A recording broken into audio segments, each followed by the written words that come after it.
Hello, ഇന്നൊരു Sunday vlog കാണാം. ആദ്യം തന്നെ രാത്രി കഴിവിട്ട് തുണി എടുക്കാനാണ് രാവിലെ പോയത്. ആയപ്പോഴേക്ക് അത് ഉണങ്ങി കരിഞ്ഞു പോയി. ഇപ്പം എടുത്തില്ലെങ്കിൽ ഉച്ചയാകുമ്പോഴത്തേക്ക് ഇതിൻ്റെയൊക്കെ ആത്മാവ് വേർപെട്ട് പോകും. എടുത്തു, നമുക്ക് നേരെ താഴെ പോകാം. ഇനി ഇവിടെ നിന്നാൽ നമ്മൾ പപ്പടം പോലെ ഉണങ്ങി. ടെറസിൽ നിന്ന് നേരെ താഴ്ത്താണ് എൻ്റെ റൂം. അപ്പം നല്ല ചൂടുണ്ട്, തുണി എടുക്കാൻ പോകാൻ എളുപ്പമാണ്. ഫുഡ് എടുത്തിട്ട് വന്നു.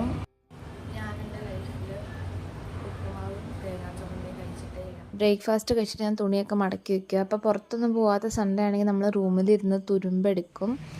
പിന്നെ മടക്കി കഴിഞ്ഞപ്പോഴത്തേക്ക് എനിക്ക് നല്ല ഉറക്കം വരുന്നുണ്ടായിരുന്നു. പിന്നെ ഞാൻ കുറച്ച് നേരം കിടന്നുറങ്ങി എണീച്ചപ്പോഴത്തേക്കും നല്ല ഉച്ചയായി. ഇതാണ് നമ്മുടെ ജനലിൻ്റെ കൂടി നോക്കുമ്പോഴുള്ള മരം. പിന്നെ ഞാൻ എണീച്ചിട്ട് റംബൂട്ടാൻ കഴിച്ചു. കണ്ണടിച്ചു പോവും ഈ വെയിലത്ത് നിന്ന.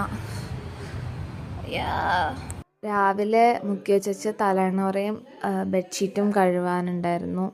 ഇവിടെ വന്നേ പിന്നെ എല്ലാ സൺഡേയും ഇത് തന്നെയാണ് എനിക്ക് പണി. എന്താണെന്നറിയില്ല, ഭയങ്കര ചൂടായത് കൊണ്ടായിരിക്കാം. നമ്മൾ തുണി വിരിച്ചിട്ടു. ഇനി നമുക്ക് എല്ലാവർക്കും ഓരോ ക്ലിപ്പ് കുത്തി കൊടുക്കാം. കാരണം ക്ലിപ്പ് കുത്തിയില്ലെങ്കിൽ എല്ലാം കൂടെ പറന്ന് അപ്പുറം ഹോസ്റ്റലിൽ പോയി കിടക്കും.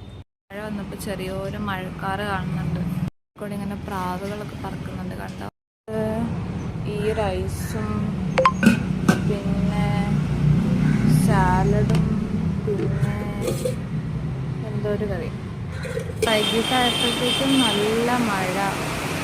ഞാനിവിടെ വന്നിട്ട് ഇതുവരെ ഇങ്ങനെ ഒരു മഴ കണ്ടില്ല. വൈകിട്ട് ഒന്ന് മയങ്ങിപ്പോയതുകൊണ്ട് നമ്മൾ ആ നട്ടപ്പുറ വെയിലത്ത് കഴിവിട്ട തുണിയൊക്കെ വീണ്ടും മഴയത്ത് കിടന്ന് കുളിക്കുകയാണ്. വൈകിട്ടൊക്കെ മഴയൊക്കെ നോക്കി കുറേ നേരം ടെറസിൽ നിന്നു. അത് കഴിഞ്ഞിട്ട് പിന്നെ താഴെ റൂമിൽ വന്ന് കുറേ നേരം ഫോൺ നോക്കി തുഴുമ്പെടുത്തപ്പം പോയി കുളിച്ചിട്ട് റൂമിൽ വന്ന് കുറേ നേരം ചുമ്മാ ഇരുന്നു. പിന്നത് പപ്പടവും പിന്നെ ദാൽ കറിയും ചോറും. അങ്ങനെ എൻ്റെ ഒരു സൺഡേ തീർന്നു. അത്രയേ ഉള്ളൂ.